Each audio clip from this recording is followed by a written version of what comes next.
So I appreciate you all coming out and having this event. This is good for me as well. This is my first time presenting this material. When I first saw The Matrix when it came out in the theaters in 1999, and I walked out of the theater with my friend who actually was a Waldorf student, and we said to each other, someday we're going to have to teach a class on this. And little did I know I would actually be sort of doing something like that. So this is very interesting for me. How many people have seen the first movie? Raise your hand. Okay, that's good. How many people have seen the first movie and didn't really understand it? Oh, good. So wait. So maybe everyone else can leave and just those 6 people. That's how many. How many people have seen the first 2 movies? And all 3 movies? Okay, good. How many people haven't seen it at all? All right. How many people just, so you're just here for the refreshments? I want to see if you're logical. Oh, good. So always keep me logical. So that's good. It's getting into my audiences. So basically what John mentioned a little bit, I was writing a paper for a class of mine. The class is actually archetypal mythology.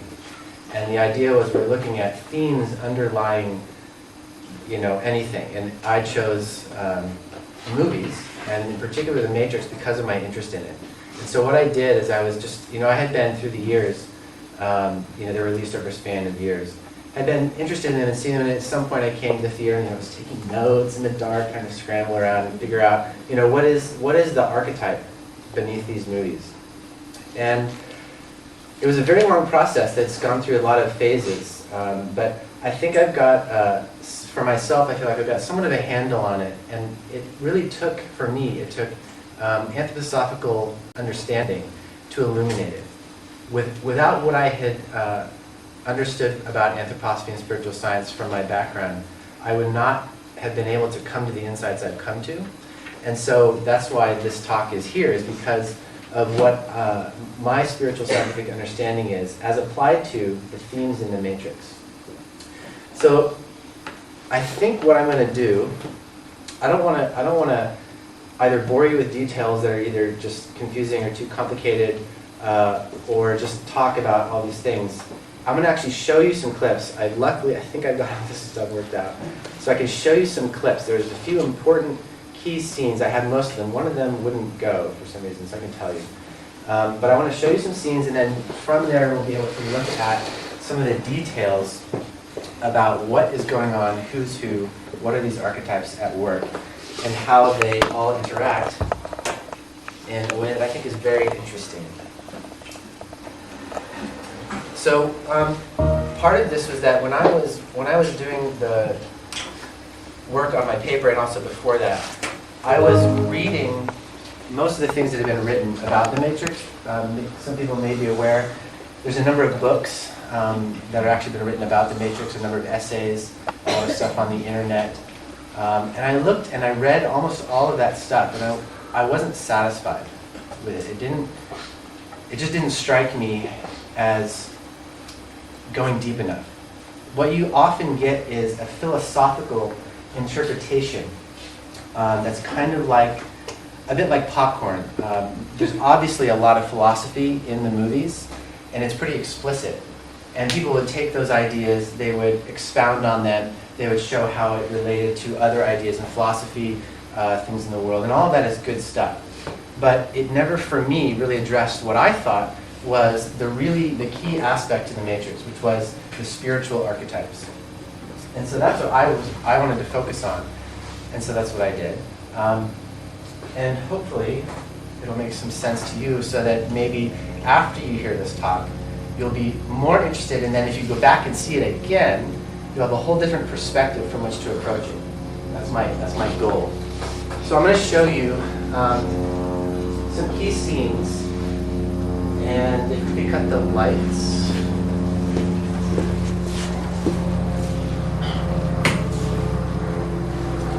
So that helicopter, I hired a helicopter.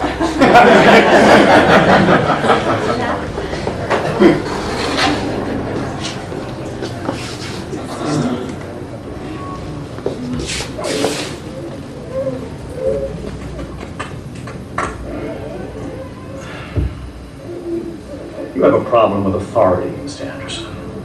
You believe that you are special, that somehow the rules do not apply to you.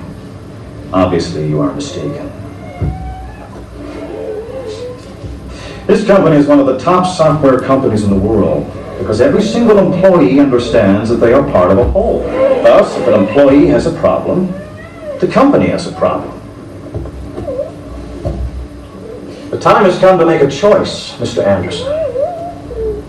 Either you choose to be at your desk on time from this day forth, or you choose to find yourself another job. Do I make myself clear? Yes, Mr. Reinhardt, perfectly clear.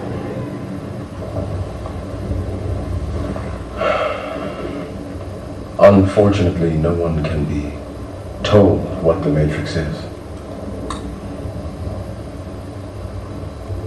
You have to see it for yourself.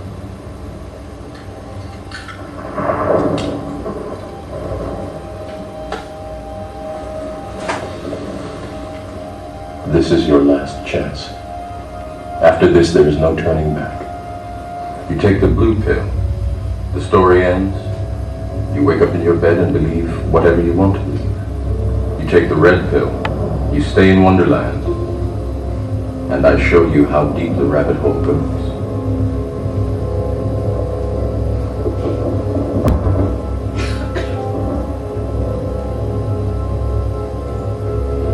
Remember, all I'm offering is the truth, nothing more.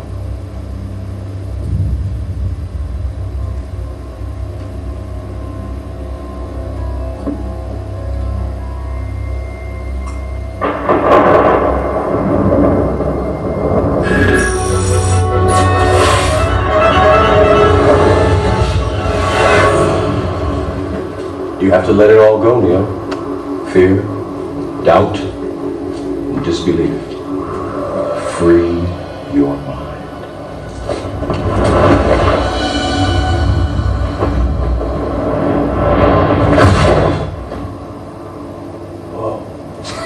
So you're a civilization, because as soon as we started thinking for you, it really became our civilization, which is, of course, what this is all about. Evolution, Morpheus. Evolution. Like the dinosaur. Look out that window. You had your time. The future is our world, Morpheus. The future is our time. There could be a problem. What are they doing to him? Breaking into his mind, it's like hacking a computer. All it takes is time. How much time? Depends on the mind, but eventually it'll crack, and his alpha patterns will change from this to this. I must get out of here. I must get free. And in this mind is the key, my key. Okay, I'm turning the volume down right now because you might have noticed the sound gets out of sync. The sound is irrelevant from here, so.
He says goodbye, Mr. Anderson.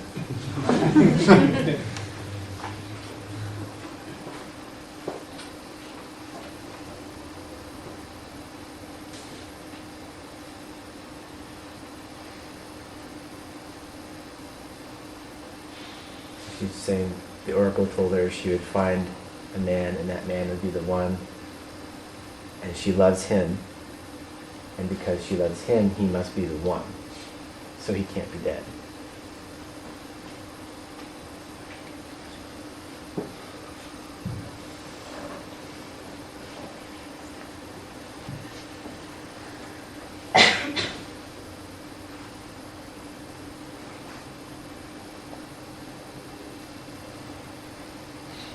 And sparks fly, metaphorically.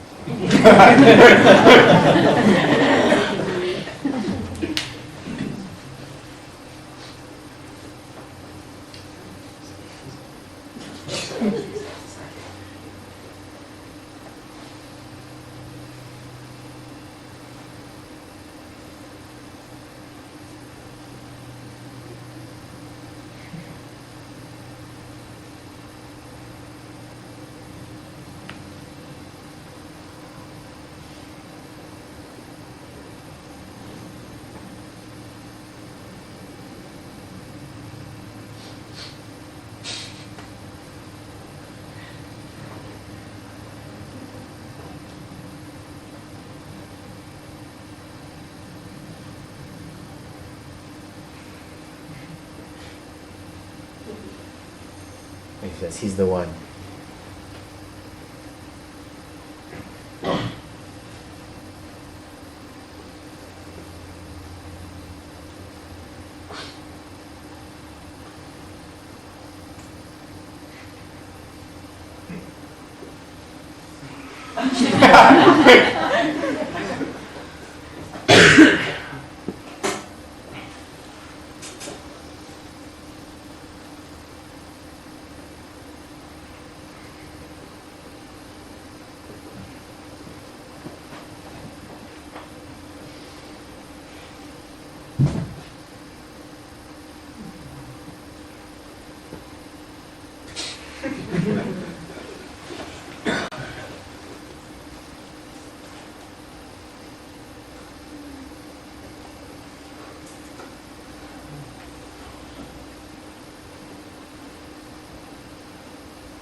Those are all clips from the first movie, so I pretty much everybody's seen that. Now we have our clips. We'll keep the lights off. I've got 3 more. Short clips.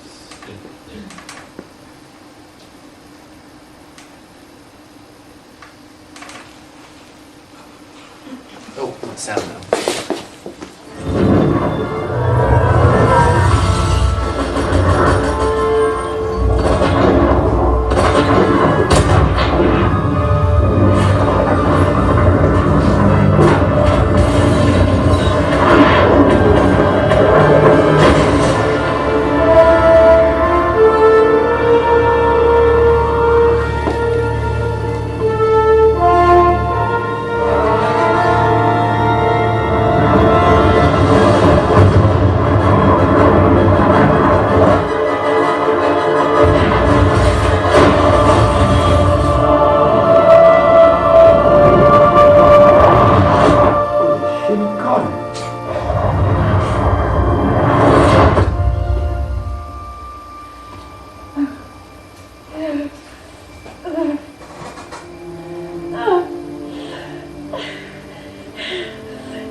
The bullet is still inside.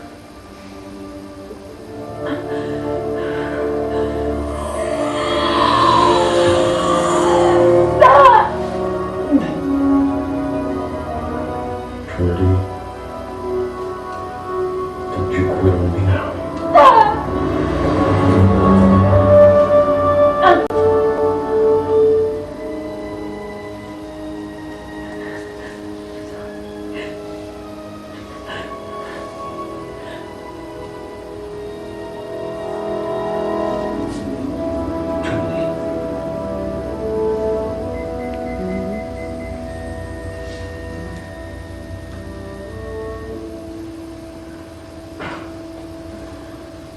Trinity, I know you can hear me. I'm not letting go. I can't. I love you too damn much.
Let's go, Morpheus.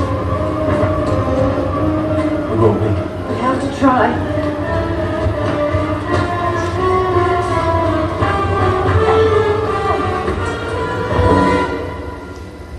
Come on. Something's different. What? I can feel it.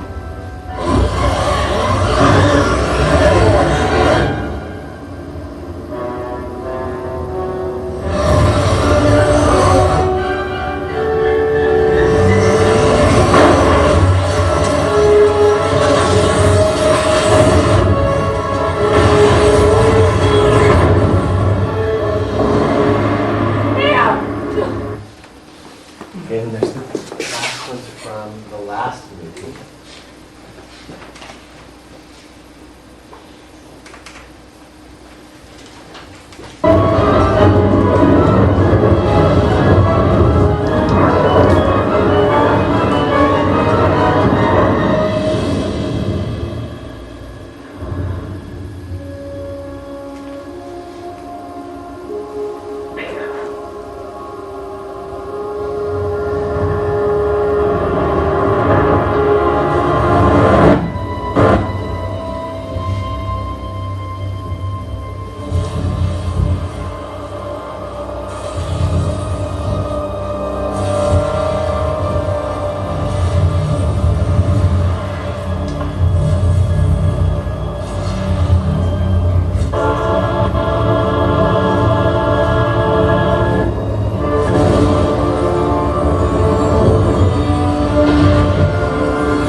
Is it over?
So, did that make sense? Is that explaining that?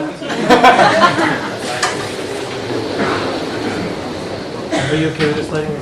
Oh, maybe. So, okay. Obviously, there's a lot going on. So, what is the matrix? Well, I think that the trilogy, I think it really has to be a trilogy, the works as a whole, is in a certain way a picture of the spiritual situation of the modern human and the transformation that the human has to go through in light of the surrounding spiritual forces that we encounter. So, how does that play out? Well, I'm going to start with Neo, and we'll sort of move out from there. So, who is Neo?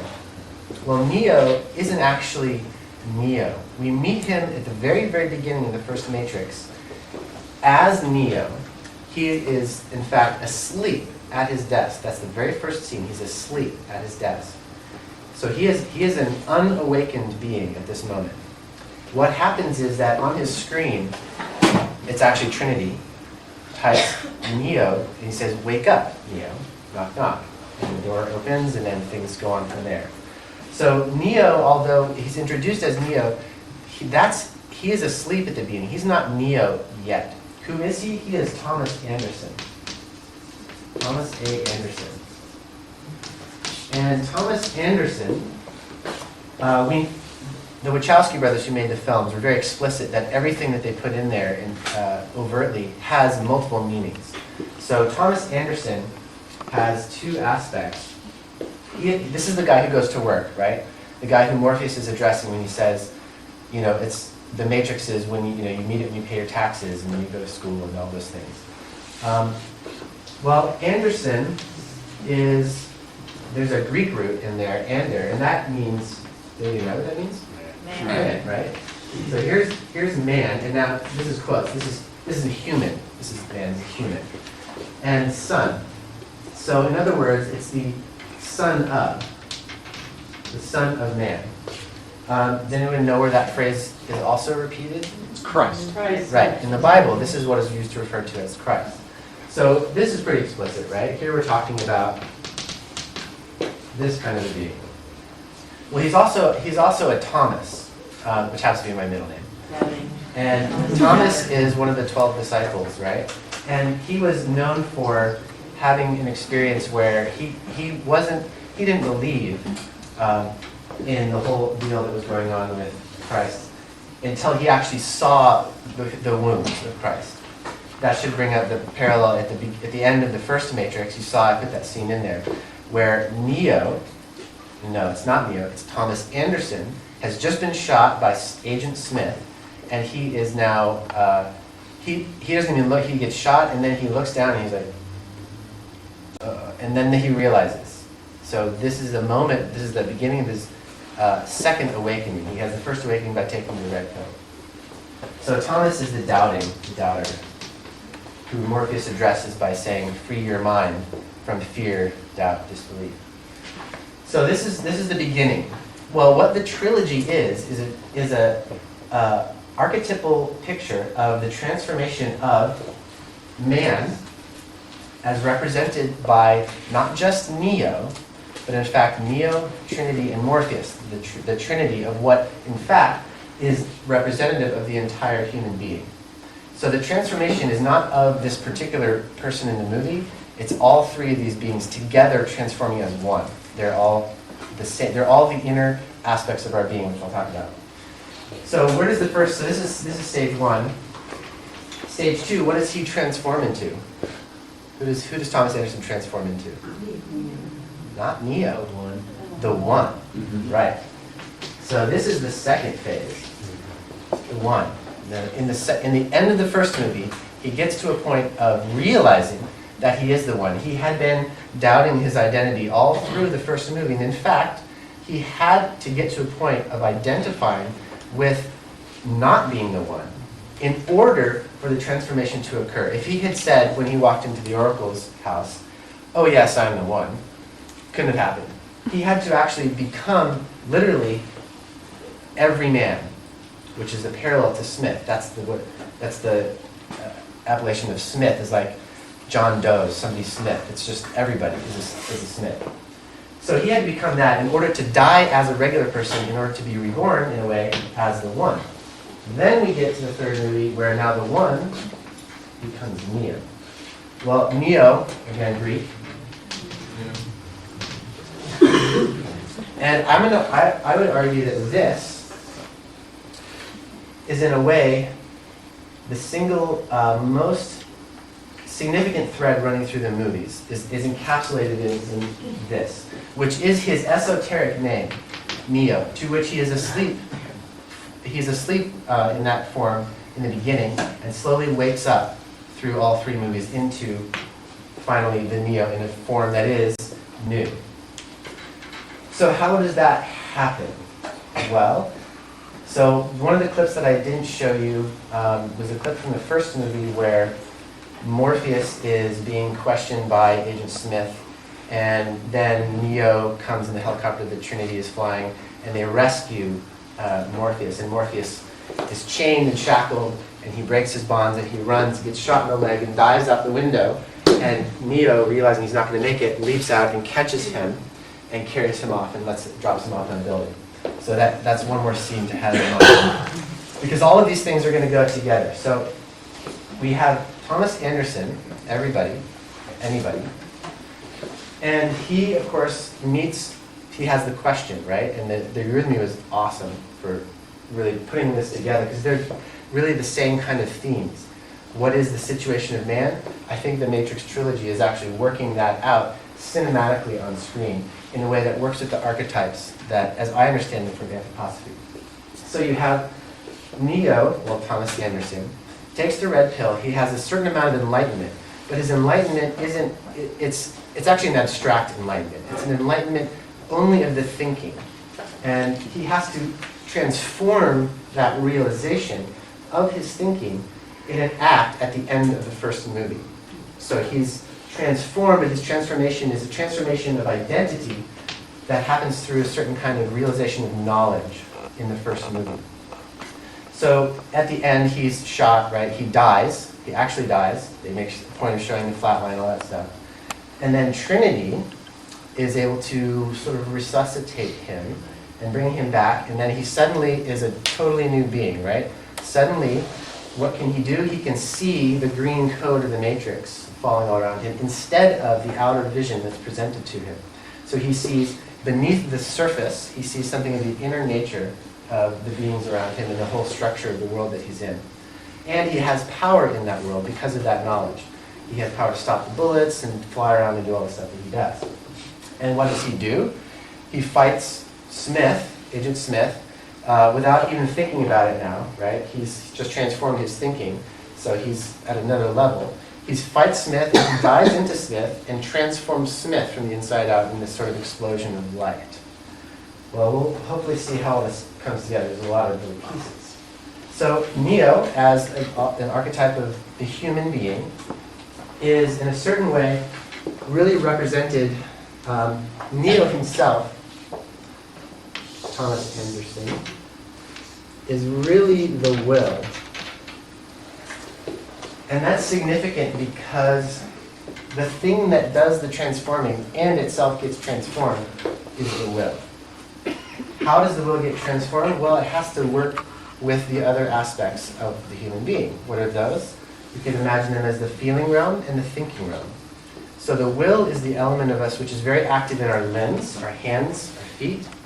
The rhythmic system of the heart and the lungs is very much associated with our feeling and our feeling life. Whereas our thinking obviously is associated with the head and the nervous system. So Thomas Anderson, Neo in disguise, in his asleep form, is the will. In the first movie, he's not a real bright guy. In fact, his response to Morpheus telling him that you've been living a dream world is just stumbling around and vomiting, right? That's his response. It's his action response to this knowledge that he gets.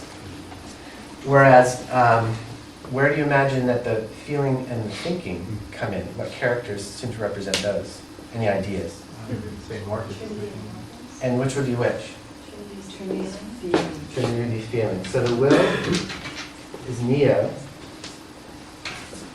The feeling is Trinity. The thinking. Actually, I'm going to, well, these should be reversed, but don't worry about it. There's more here. So this is now this is a representative of a single being. And what we have is Trinity playing the role of feeling. Now, the way that shows up is that, for example, Trinity is on the, so first of all, the very first scene of the entire movie, The Matrix, is heart of the city motel. And in the heart of the city is Trinity. Trinity is sitting there, typing away on her computer, and then she gets attacked, runs away. She's very scared. She's actually on the run from an agent. Nobody can defeat agents at this point. And she dives through the window, expecting the agent to be there, and she's got her guns ready. And she's actually in this moment so full of fear in a way that she's unable to simply make a decision or an action. She's caught in the middle in the fear. So she has to tell herself from her thinking, get up, get up. And then she actually connects the will and the thinking together and actually goes on and eventually escapes. Also, when at the end of the first movie, Trinity is bringing Neo back, she says, I'm not afraid anymore. So she's something with her fear, which is representative of what's happening in her heart, in the feeling life of the human being. This is one way that we experience the world, right? Whereas Morpheus, the thinking, is a being who himself is striking for his bald head, right? He's caught in the top floor or the upper floors of a building called metacortex, which is where Thomas Anderson used to work, essentially doing coding for the Matrix itself because he was a programmer. And now Morpheus is bound hand and foot. He's leaning forward, he's just ahead, and he's got all these little probes because Smith needs to get inside his mind. And inside his mind are codes to Zion and all that stuff. So thinking is represented by Morpheus, who then is able to break his bonds and jump out of the window. But on the way, he gets shot in the leg, which is a bit representative of what happens if the thinking is not connected to the feeling and the willing.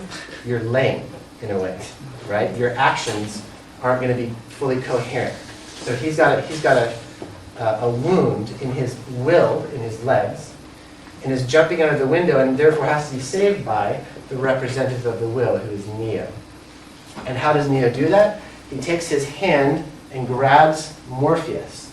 And Morpheus, in a way, is the head. So he's, in a way, we can imagine this as Neo's hand towards the head, the gesture of the head, coming from the metacortex, beyond the cortex.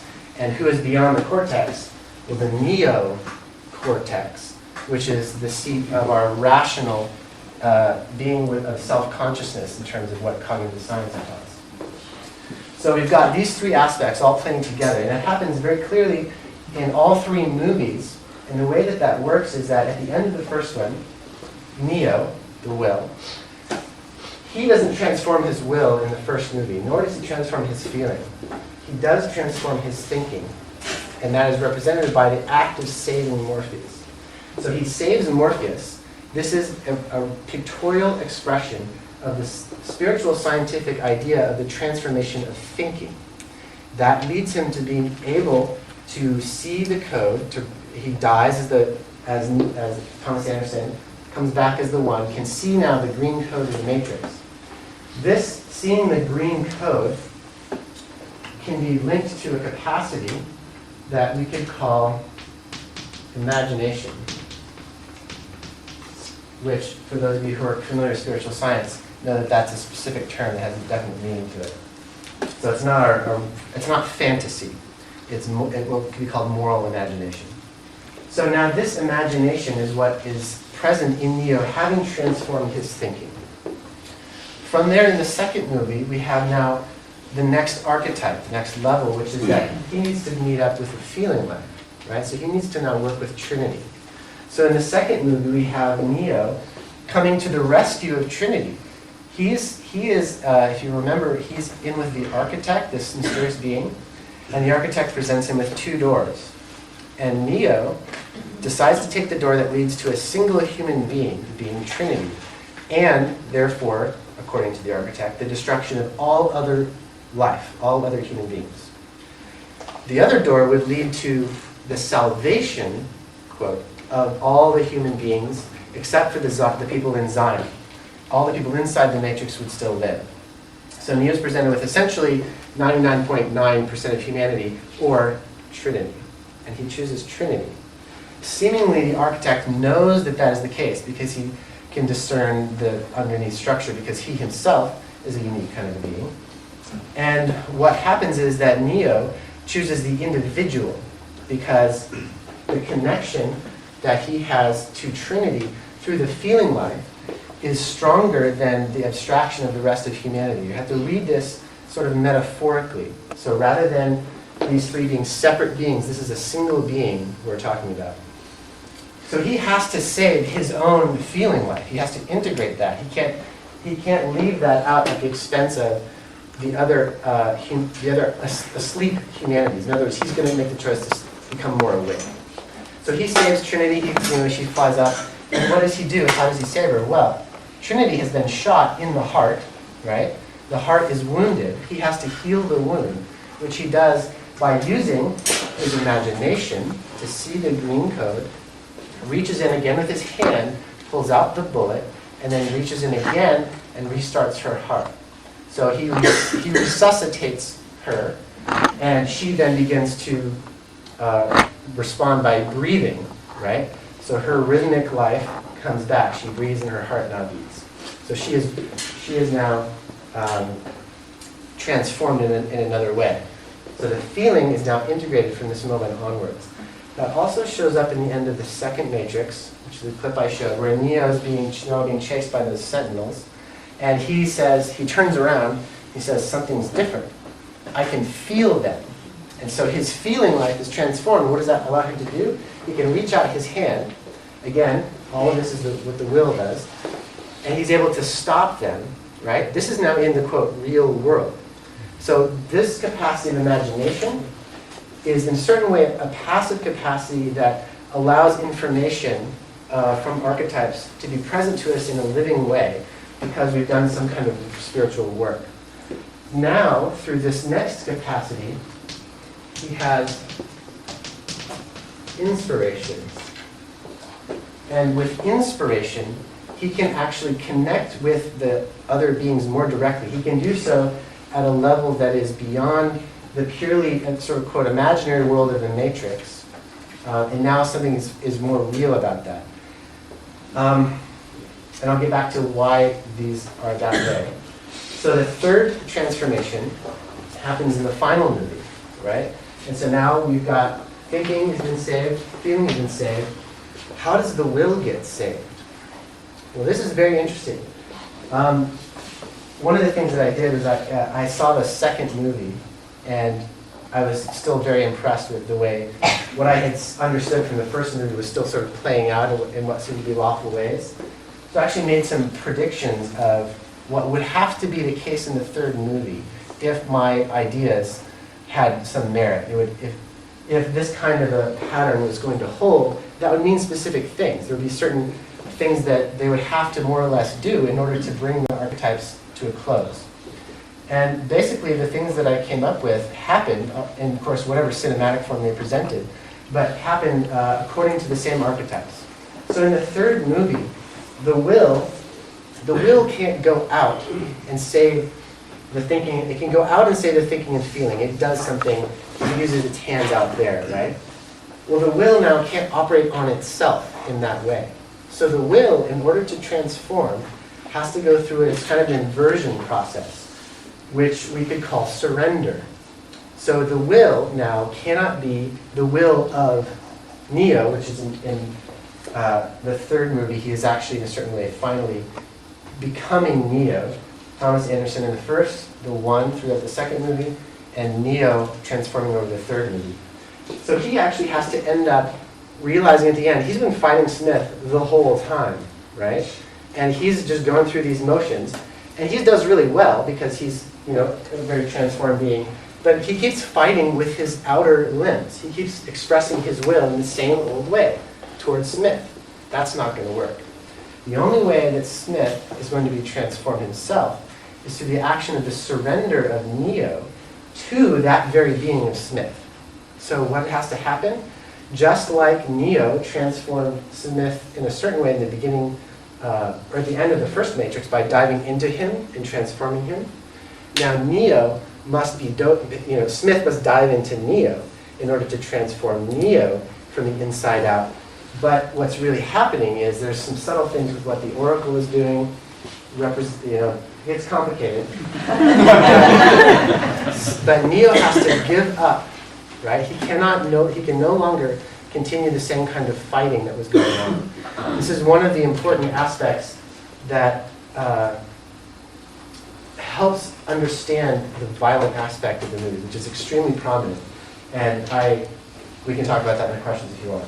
So he has to then surrender to this being Smith. And through that surrender, they connect in a way that is totally new, and in fact requires a third capacity, intuition, which now is the connecting of beings in a direct way. It's not imaginative sort of trading of pictures. It's not inspiration, in which it's a much deeper openness to the other, but still with a kind of barrier between oneself and the other. In intuition, that barrier is dissolved, and one actually enters into the experience of the other fully. And that's what has to happen in order for Neo to transform his will so that he can be now a complete human being. And in doing that, he simultaneously, Smith goes through a process. Smith goes through actually what we call polar development throughout all three movies, based on what Neo is doing, but on a different track, which we'll see if we can get there. Maybe we won't. Okay, so going a little bit further, looking at the first three movies, actually I'll flip this around. Maybe this will make some sense now. Okay. So here's three movies, 1, 2, 3, and these are different things that I'm trying to point out. I hope you're going to read it. So what we have, we've seen what we've already said. We have thinking, feeling, and willing, imagination, inspiration, intuition. Thomas Anderson, the one, to Neo. Now we have some new things. Well, we kind of talked about this too. Neo's hand to Morpheus as head. Neo's hand to Trinity's heart. And now Smith's hand, the hand of the other, to Neo's heart. Right? He's opening himself up to be transformed by the other. So then we have now this, which these are anthroposophical terms. They're not actually specifically anthroposophical, but refer to concepts that are directly talking about the spiritual world. So here's the physical. The etheric, simply we can imagine as the life forces, the forces that keep your physical body from decaying. And we have the astral, which is a way of saying how your senses work to take something that's out there and represent it on the inside as an experience. So this astral capacity, in fact, the whole world of the Matrix is in a way representative of what is happening in the astral worlds. And the thinking is precisely what needs to become awake with imaginative capacity to find its way in this realm. So the transformation of the thinking into the capacity of imagination happens in a way with respect to the astral world. And the response is that then you can see the code of the Matrix, in imaginative thinking. In the second movie, we have then the etheric realm. And this is why he's able to work directly on the heart of Trinity. This is the formative forces that's keeping her alive. He's able to provide that because he's transformed his etheric. So that allows him to then also stop the sentinels. So then we have the physical world, and in the third movie, you'll notice that there's a progression. In the Matrix, there is essentially almost nothing that happens except what's happening in the Matrix. There's a few shots of inside the Nebuchadnezzar ship, right? Other than that, it's all in the Matrix. In Reloaded, we have a little bit more. We actually get to Zion, some things happen there. And in Revolutions, it's almost most of it is in the actual physical world. It's this war between the machines and the humans. And there's a lot of physical fighting, and there's a lot of stuff about Zion. So there's a continuous movement towards the physical, where in Neo, who can, at the very end, transform the physical, having the capacity of intuition, then becomes light. He becomes transformed from the inside out. And in so doing, he also works with Smith in an interesting way. So you'll notice I have up here this word Lucifer. Well, so we can start to imagine how the whole world of the Matrix is actually representative of the spiritual world. So just as there's all this talk about the Matrix as a dream, and Morpheus, you may remember from your Greek mythology, is the god of dreams, and Morpheus, who is entranced with what the oracle has told him, but then we realize the oracle is actually a program, because everybody in the Matrix that is not a human is a program. And what that simply means is that those are beings who don't have a physical body. So they are incarnated in a way only into the etheric, but not into the physical. So these are spiritual beings, the oracle, the programs, the Merovingian, all of those people, the architect, right? These are all, in a certain way, spiritual beings. So Lucifer is the primary counterpart to Neo. And he is first agent Seth. But as you see in the first movie, he takes off his earpiece at one point, and he starts talking to Morpheus about how he can't stand the smell, right, of Morpheus and humans. And Agent Smith, starts to go through this process whereby, as Neo transforms him at the end of the first movie, is now entirely not an agent anymore. He is no longer, he even says in this episode, I'm no longer an agent of the system. What is he then? He is Smith. Well, Smith, first of all, is an agent. He's someone who brings things about, right? And he's an agent in the sense also of a spy, so he sort of works for the government. And he's a smith, which is someone who forges, right? And also you mentioned he's sort of every man. Well, he literally becomes every man in the second movie, right? He starts copying himself. He becomes essentially like a virus, which he was talking about to Morpheus in the first one. He says humanity is the virus. Humanity is a cancer, right? Now Smith is actually embodying the spread of a cancer by taking over all of the life inside the Matrix. And this is a picture of what the Luciferic type of being would do. If we imagine the Luciferic being, most of you probably know your basic Bible stories, as the fallen angel, right? He's the guy who is able to say sort of no to the divine plan. I've got my own idea for humanity.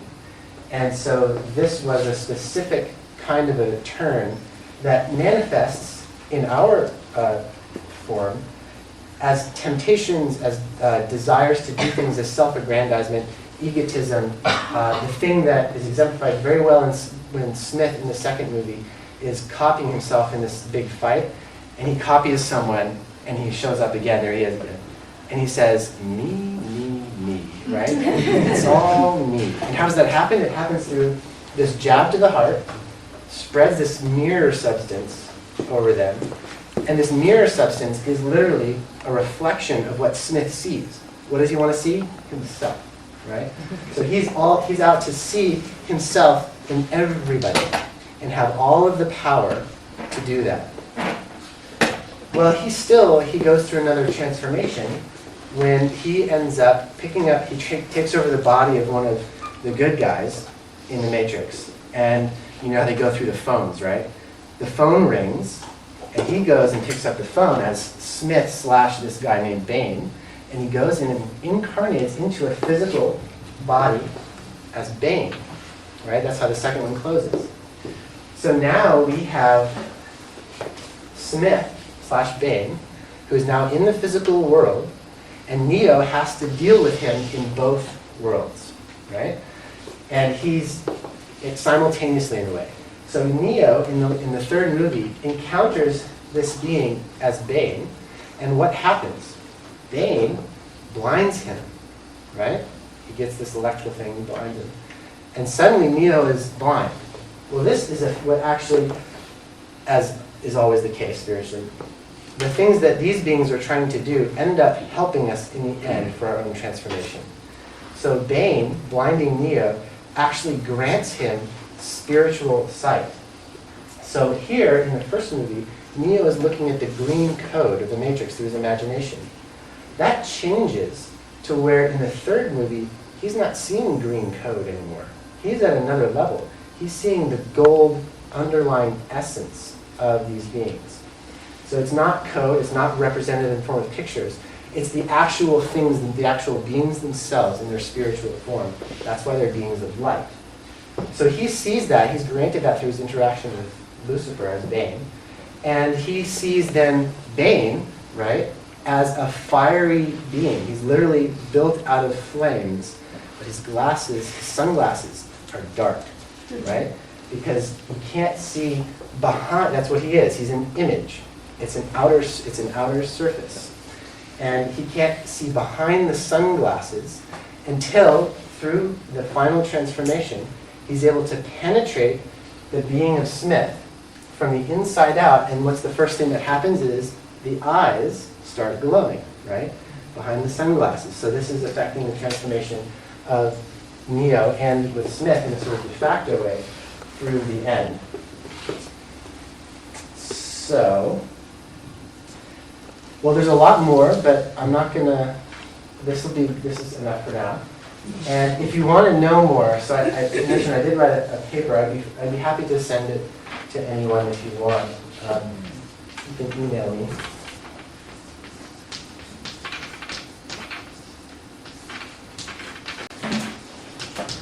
Yahoo.com, that's my email. I can send it on over.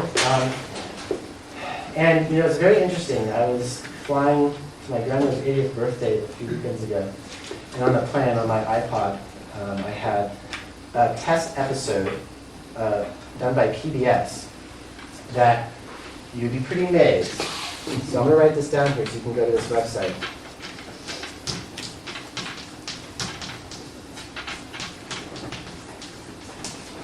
PBS.org/science. And in there they have an episode, I believe it is something about the 22nd century. So they did 3 episodes, 3 different science programs. We're trying to figure out which one to air.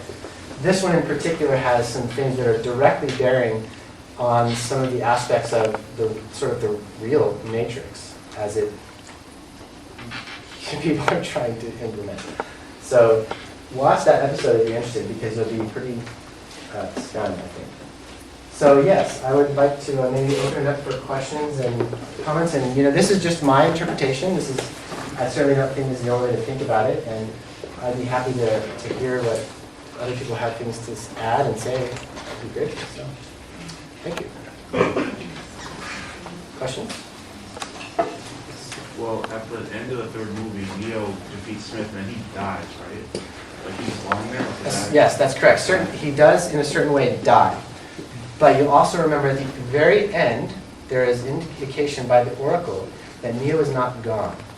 And in fact, where is he? He is represented in a certain way by the sunset that Sati, that Indian girl, makes. And she's a very important figure for understanding where Neo is now.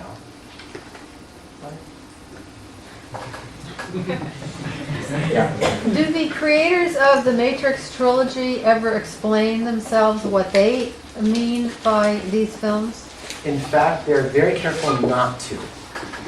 Which is good, because in that sense there is no right answer. So this is an answer that I like to work with, and I've read many other answers. For example, I read a significant work that deals with this from a Vedanta perspective, Hindu perspective. I read a work that deals explicitly from a Christian perspective, and so forth. And they're not necessarily wrong. I'm just dealing with the particularly spiritual scientific aspects. They want to question the dragons, right? Exactly. Yeah, right. Since Thomas Anderson is Christ in the beginning in the first movie, and isn't it also like Christ was resurrected, then it's kind of like he is also resurrected? And since also Trinity is feeling, couldn't she also be like Mary Magdalene? There is more there beneath the surface, yes. Every character has multiple meanings, definitely. That kind of leads into my question, which is what's the significance of the reference to the Merovingian and Zion, and is there a Grail connection? There is that. So some people know the name Merovingian because it's the line of the French kings from whom the bloodline of Jesus Christ is supposed to be still alive. That sort of thing. There's a lot of books on that. My interpretation of the Merovingian goes along with that of Persephone, and it has to do with the way in which these programs are actually representatives of not the being of Lucifer, but actually a different type of being, an Ahrimanic type of being. And that kind of a being whose figurehead is the architect, in a certain way, as this figure of Ahriman. And they are interested in the etheric body of the humans, just say that. Yeah, Alex. Do you see that in the first movie or in the whole trilogy that Plato's allegory of the cave is reflected on either just the first one, or do you see it as reflected through the whole movie? Yeah, very clear. And that's the kind of thing we know the Wachowski brothers, they're very widely read. They read a lot of Gnostic literature. You might notice they opened a book of Baudrillard, a modern philosopher. The desert of the real is his phrase. And yes, Plato's cave is sort of an explicit aspect of the movies that is part of the allegory. Yeah, coming into the light of knowledge. I would argue it's mostly in the first movie where that takes place. Yeah. Thanks. When Neo is visiting the architect, he mentions something about already being there. Yes. He's got like 100 screens up on the wall of different versions of Neo. I found that scene completely confusing. With the architect's dialogue, it didn't explain that much to me, other than the choice that he had to make. Yeah, that dialogue is very fascinating. I had to watch. Actually, I had to get the transcript to be very clear about what's happening there. And yes, in that scene, there are these alternate versions of Neo, sort of potential paths that Neo could be traveling. And the architect is, he's a Stephen Hawking type of figure, right? He sits in a chair and does this, right? That's what his limitation of movement is. He's entirely in another realm, right? And he's presenting Neo with the logic of the situation, with all of these aspects which are connected with precision, right? His whole job is to design the matrix with precision, and he designed it perfectly the first time, right? As an Ahrimanic being would. But what happened is that humans didn't accept the program. Why? We have to be free, right? So the eurythmy, this very nice quote, Robert's quote was excellent, because that's the dilemma that manifests through this process. So yes, we find out that Neo is not actually as new as he thought he was. He's in fact the sixth version of the One, right? The One is actually another system of control, so to speak. In fact, it represents the Luciferic temptation of self-aggrandizement for Neo to be the One. That's why he has to get over being the One to actually end up becoming new. Again, back to the very beginning with this idea of Neo as new, that's the major archetype. Not to become the One, as any good Buddhist would tell you, you're just going to have as much karma as the One as you are as a flea, right? So you need to become something totally new, which is basically a continuous process of self-transformation. It doesn't stop. That's why at the end of the third movie, Neo transforms into this. He explodes, right? But in that explosion, what's left is a light. There's actually a light form that is left for a fraction of a second, where there's no physical body. There's just this form of light. And then there's the sunset that comes through Sati. So it's all related to that. Jeff? What is the importance of violence? Of the what? Violence. Good. Yeah, excellent question. Because if you probably counted up in terms of minutes, there would be more violence in the movie than there would be any of this stuff, right? The scenes that I showed. So it's an extremely violent movie, right? And if we take the movie, I was recently reading, there was a guy who wrote an entire book called The Exegesis of the Matrix. It's, hundreds of pages, and he goes through many, many, many things, but never gets to the spiritual aspect. So when he looks at the violence, this guy's named Peter Lloyd, the philosopher, he looks at the violence and says it invalidates the whole movie for him. That for him, the violence, there's no way to, quote, explain it. You know, he was talking about, well, you know, they went into the power plant in the second movie and they blew it up. They didn't evacuate people. They blew them up and all those people would die in the Matrix. And every time they shoot the guards, right? They would die in the Matrix. They would die in their little pod, right? Because they're batteries. And they would, anytime you shoot an agent, the agent's really just taking over someone's body, and that person would die. So yes, very interesting moral quandaries.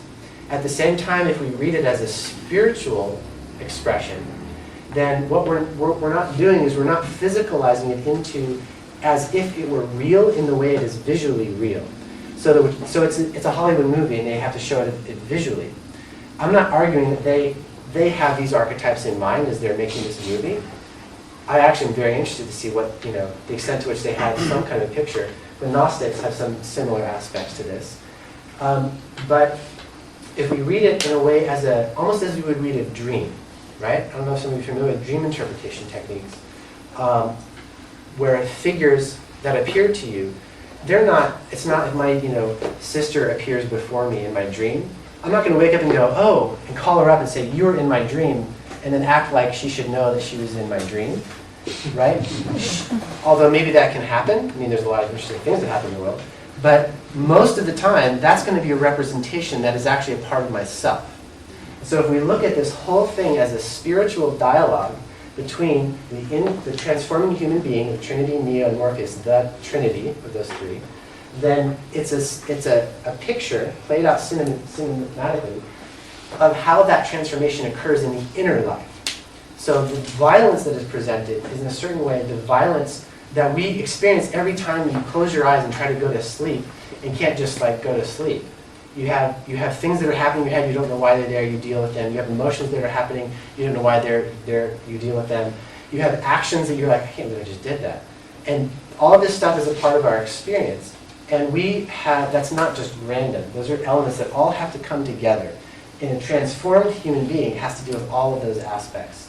So the violence, in a way, is a pictorial representation taken through the Hollywood extreme of the wrestling in the individual with the spiritual archetypes that are present around us, the Luciferic and the Harmonic in particular. So I think that's where the violence goes. Yeah. I'd make a comment about violence because the word violence is related to the word vital, which is related to the word life.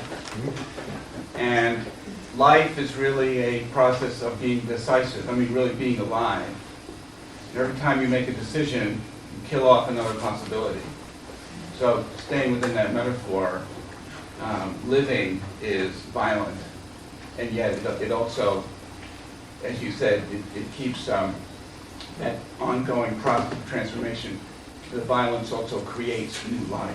Right, and in the end, this is where I would differ from the guy who said it killed the whole movie for him, is that in the end, what is the final message that we're given? Not violence, right? Surrender. That's what allows the final transformation to occur. Not a continuing fight, but an acceptance of the other being from the inner space. Yeah, well, let's get stuff on it. Is there significance to you in that he's the sixth version of Neo, and he moves into ultimately the seventh version and perfection? Well, yeah. So one possible reading is that the 5 previous versions relate to the 5 books of the Torah, right? And then in the 6th book, you get the New Testament. That's the Christ. It's the new being. So that's one reading of it, and that whole process requires, in a certain way, a bunch of preparation. So all of this is actually a slice of the cosmic scene, of which there are things before and there are many things after. So the 3rd movie ends. I argue they're not going to ever create another one. And at that point, and this is leading us into the future. The picture that we get, the transformation of Neo, is in a way standing as what kind of transformation we can all work with in our lives into the future in a healthy way. Yeah. So where's God in all of this? Excellent question. Not on the outside. Let's put it that way. There are more beings here than we've talked about. In particular, in the 3rd movie, some of the periphery starts to come together. But God as a singular entity is not present in an explicit way in the movies.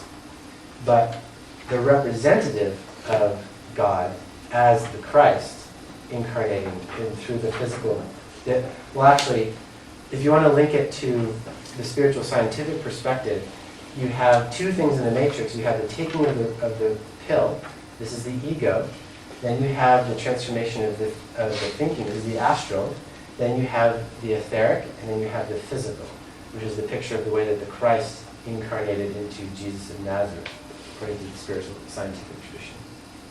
So there's that aspect is very present, but it's not explicit in the cinematography. I just have a question about the oracle. Yeah. And if you could talk about that, and then it's not that she says it's you've already made the choice. You have to understand why. But you have to. Could you talk about that? Well, we know about, yeah.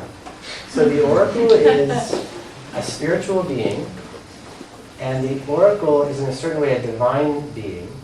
She is a being of very high wisdom, right? And so this being, who's kind of a Sophia being, is able to work with Neo in a very unique way. And Neo, as the Christ, is working out his karma. That's what he's doing. And the way that he's helped along in that path is by a being of the oracle. He's able to help him in a certain way meet his karma. She says to him in the first movie, so you're here, you're trying to find out if you're the one.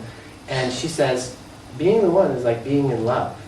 You just know it, right? And this is something he does not know here at all. He has, and he's standing under the temet nose, this Latin phrase for know thyself, because that is what this being of the oracle is bringing. And she plays a pivotal role in the third one by herself working directly with Agent Smith as a correlate to what Neo is going to have to be doing. So yes, the oracle is very interesting, and she's got a lot of interest. Like, I'm sure there's more about her that I haven't thought about yet. But she's a program, right? She is, quote, a program. Yes. Yes. One of the things that really fascinates me about this movie is this idea of moving between these different dimensional worlds, and I think it's one of the things that fascinates me about Anthroposophy too, is that the relationship with the physical world and the spiritual world, and that they're in the movie they work with the telephones, and you know that they have these connections, and the person's in the chair in their body, and then the whole part of the batteries, or the pods as you call them, and the plug-ins, and I was surprised that you saw the matrix as the astral in a way, and I wonder if you could talk about those, working with those different dimensions, moving through those, and how you see those, and how you would relate that to the astral or the etheric or the physical. Well, in the first movie, the whole idea of the matrix itself, right, is in the movie explained as it's a construct, in a certain way a prison, right? And the construct is one that, how does it occur? What is the construct of? It's a construct that occurs through your senses. So it's your senses that are experiencing the construct. Something is plugged into your brain, the physical receptacle of where your senses come, and you're given information which is not, quote, real information. This is information that is beyond what you're experiencing in the actual physical body lying in the goo pod, right? So the physical situation, it's beyond the physical situation, and where it occurs is in the realm of the senses, and where the senses work is through the astral realm. The process by which what is out there becomes represented in here requires an astral component. There's a flipping from the outside to the inside. It's the signature of the transformation from the physical to the astral. I don't know if that helps. And the same with the etheric, with working directly on the code on Trinity's heart, for example, and with the Sentinels. That's a real capacity. He had that in the real world to stop the Sentinels. So this is now a further transformation. He doesn't have to be in the matrix. In fact, we see at the end of Reloaded, he gets split, right? He becomes half in the physical world and half in the matrix without being jacked in. How is that possible? Normally, that's the equivalent of death, right? For anyone else, if they're jacked in the matrix and you unplug them, they die immediately, right? We saw that in the first one. Not for Neo anymore. Why? Because he's transformed his etheric body. His etheric formative forces are no longer dependent on the physical in the same way, because he's penetrating them with his consciousness.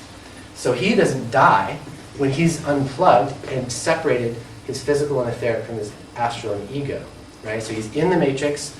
He's in Mobile Avenue, which is an anagram of limbo. This is the dream world that he's in. And the other part of him is actually in the physical world, and he's not connected, but he can get back to being connected. He actually jacks out of the matrix and comes back into his real body. So that's the etheric. In the physical, we don't actually see, the transformation that we actually see is at the very end where he becomes this being of light. He becomes all the beings of light, in a way. And that's the transformation of the physical. Because his body laying there in the physical world actually itself expresses light, right? This is not, again, this is not in the matrix, this is in both worlds simultaneously as the transformation occurs. In the physical, in the etheric, and the thinking as well. Yeah? Is that spirit man there? Yes, we could use those terms as well. So what is the role of the key maker? Because he kind of just pops in for a short time, and then he dies. But he plays a very important role, and I was wondering if you could elaborate. Well, he's linked to the whole idea in the discussion that runs throughout of purpose, right?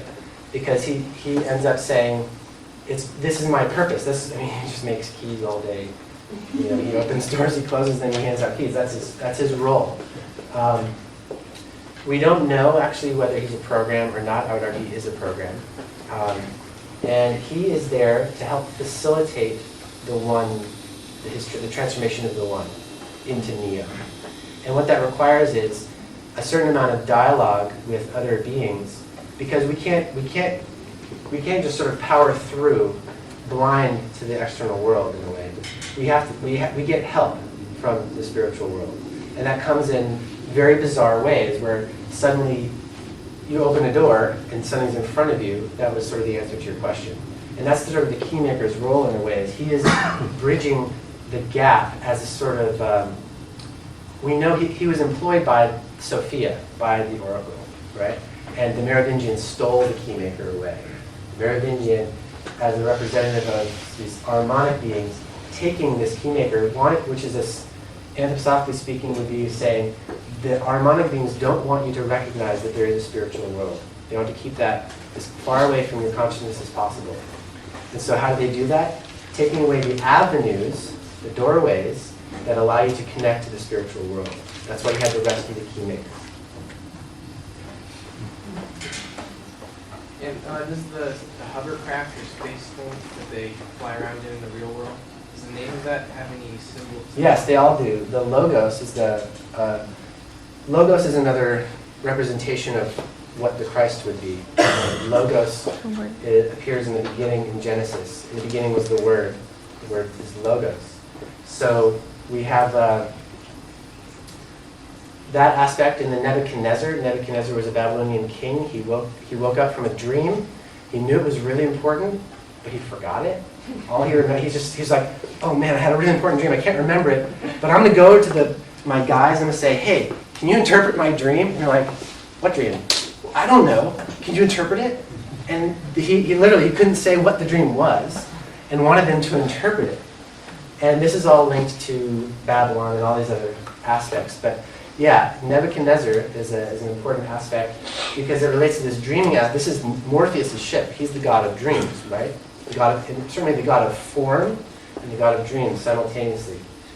And Morpheus is in this moment, so he is related to the oracle by essentially accepting everything she says, in a certain way, without thinking, right? He goes into a sort of a blind faith mode because he's not transformed thinking. Neo has to do that. So he's ended up falling for the oracle's pronouncements as if they were absolute. And he's deceived because he doesn't recognize the real reality of the oracle. So when his ship blows up, and he's on the outside, this is in the clip, he says, I have dreamed a dream, but now that dream is gone from me, right? Because the thinking can't maintain its ideas about the world. It has to let go of the things that it thinks it knows in order to move into a new realm. That's the corresponding transformation of the astral through into imagination. So Morpheus, as the representative of thinking, can't go on being the same in all the next movies. He has to, in a certain way, lose his identity as the person who finds the one and brings out all that stuff, and has to go into this place of the unknown, where he has no idea now what's going to happen, because what he thought was going to happen is not necessarily going to happen anymore. It's up for grabs, so to speak. But in fact, it all happens the way it was supposed to, right? So, yeah. William and then Alex. Since the Matrix is kind of an astral spiritual world, then how come dreams and nightmares don't have any sway or effect upon it? Well, that's interesting. You know, I don't know if any of you have seen the Animatrix. Yeah, the hardcore, right? So there's a prequel to the Matrix in the form of little vignettes done by different artists that the Wachowski brothers were enamored of. And he basically let them illustrate it according to it, but they wrote the central storylines. And you have a little bit of discussion in some of those about that aspect with the kid in particular. The kid actually shows up in Reloaded, this kid who's like following Neo around and is moving around, loading up the guys. He's from the Animatrix. So yeah, there is that aspect, and there is, the one about the runner, I think it's called World Record. That addresses the same thing. So I haven't seen it. This trilogy has really inspired you. My question is, it obviously has inspired many people to think about it. Is these movies are there any other movies that have inspired people to write and think about so much, and do you think this is the one that continues to make people think about it and delve into it in different aspects? Well, I think there is something unique about this trilogy. There are certainly many, many movies which have archetypes behind them which are addressing the same thing from different angles. But in this trilogy, one, it's accessible to anybody if you're just sort of grow up in America or not in America, as just sort of a modern person. Just because of the way it's produced, the visual elements, all of that stuff, which is sort of, it tests well, right? So people see it, but then when they see it, there's more there than they may have thought, and they may recognize that, and it may inspire them to start thinking about it. So after the first Matrix was released, you get a flurry of activity, a lot of it from young people, dealing with the issues, primarily the ones that were sort of obvious on a philosophical level. But the reason why they dealt with that, because that's the thinking element, but it was the feeling element that really speaks to them. Because Neo goes through stuff in these movies, and if what I'm saying has any validity to it, it's going through the archetypes of human transformation in a really cosmically significant way. And that's not something that you may be totally conscious of when you see it, but which still is present through just taking in of the experience. So for me, there's something significant about this and the way that it lays itself out. And I mean, it can be argued, I suppose, you could try and argue, reversing some of these, like maybe the first one is the willingness. You could argue all those things, and that's totally fine. For me, this seems the most coherent way to present it, and it follows the archetypes from multiple directions, sort of simultaneously. So I think it really works on many, many levels. And I'm just trying to, a lot of people talk about the philosophy. Some people talk about the spirituality, but the way that they do so is like the way that they do popcorn philosophy, which is they take an issue out of the movies and they set it over here into their context and speak about it only from this context. They don't then relate it back to the movie. What I try to do is reading it like a dream. You can't just take the dream figure out and say, oh yeah, my sister showed up in my dream. You have to go back to that figure and connect it back to yourself, to the rest of the dream. You have to have the whole thing has to work coherently. And so for myself, trying to deal with this, the test was, for example, if these archetypes work out, then they have to manifest in certain ways. Smith has to multiply himself in a way as an archetype of what the Luciferic being will do when given the opportunity to expand, to copy, to be his own sort of virus, and so forth. So for me, the aspect was, does it go back to the movie, and the movie continues to elaborate on the same theme with the same archetypes? That shows me that there's something significant. So the other people who asked to do with the spirituality don't relate it back to the movie. Yeah. Do you see a parallel between the mirror in the first movie that engulfs Anderson and transforms him into and then into the, which is like a reflection of light, and then in the last movie the reflection of darkness that engulfs him? Yes, absolutely. It's very keen to be able to notice that difference. In the first one, when Neo is being taken out of the Matrix for the first time, he actually touches a mirror, it comes off on him and replicates, or talking about this, and actually engulfs him and goes down his throat, right? And that was very dangerous. So what that is actually representing a certain way the temptation of the Luciferic being, which one is exposed to in moments through which, if you look at this from the perspective of spiritual transformation, this is very much like what the old initiates would go through when they had their initiation. So the initiation was, you're surrounded by these people who are the Hierophants, or the people who are responsible for putting you into a strange state, so that you could have certain experiences, but then bringing you back. And that was the role of all those people standing around at the time. And the temptation is that you're met with a mirror image of yourself. And what you see in that mirror image is, in a certain way, all of the stuff that you thought was on the inside now is on the outside. And now you're being met with things that you thought were secrets, approaching you in the form of conversations, meetings with people, things that happen to you for seemingly no apparent reason. And you realize that they're all connected to what was happening on the inside, because you've inverted your consciousness to be on the outside now. And so you're meeting yourself. You're seeing yourself. You're a mirror to yourself. And everything is reflected back to you, but it's coming from you. And that's the dilemma of that first initiation. In alchemy, it would be called calcination. And you're burning in your own stuff that you carry with you as default attitudes, behaviors, and thoughts about the world. And all of that is what Neo works through to be transformed thinking in the first movie. So probably time, so maybe the last couple of questions. You and then one other thing about the question of God, I wonder if you think that this is not only a transformation of the human, but also a transformation of God into, that God is actually becoming consciousness. Yeah, that's very interesting. We could definitely talk about it in that way. And I think there is really the element of what's happening with sort of Neo's double in the figure of Smith is very key for how that's playing out as sort of a parallel path of transformation that Smith goes through. And it's always being done to him in a way. And the reason why is because at each stage he's representing what the polar aspect of the archetype, the regressive form that could be manifested. If Neo didn't do what he ends up doing, then it would go that way. Because Neo and Smith are, in a certain way, kind of one being, too.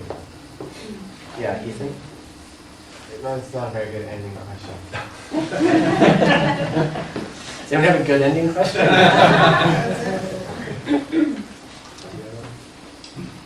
Agent Smith says, I've got to get out, I've got to get free. So that's the double saying, I want to pass through death. Is that what that? Well, this is the expression of what the Luciferic impulse does in humans. We want to be totally unbounded. And Neo is at the point of falling prey to that temptation at the end of the first movie when he says on the phone to the computer world, I'm going to show you a new world, right? A world without borders and without boundaries. So he's thinking of this freedom, and that's the right thing to be thinking of. But the question is, how is he going to manifest that freedom? Is he going to do it by trying to destroy Agent Smith? That's not going to work, right? He's got to do something else.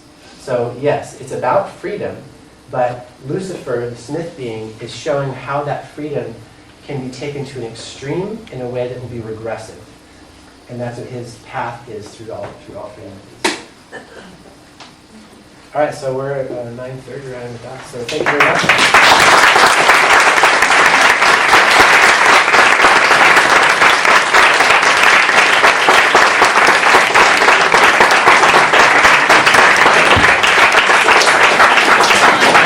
So thanks again for coming out. Hope you enjoyed it. And oh, the chairs, yes. That would be very helpful.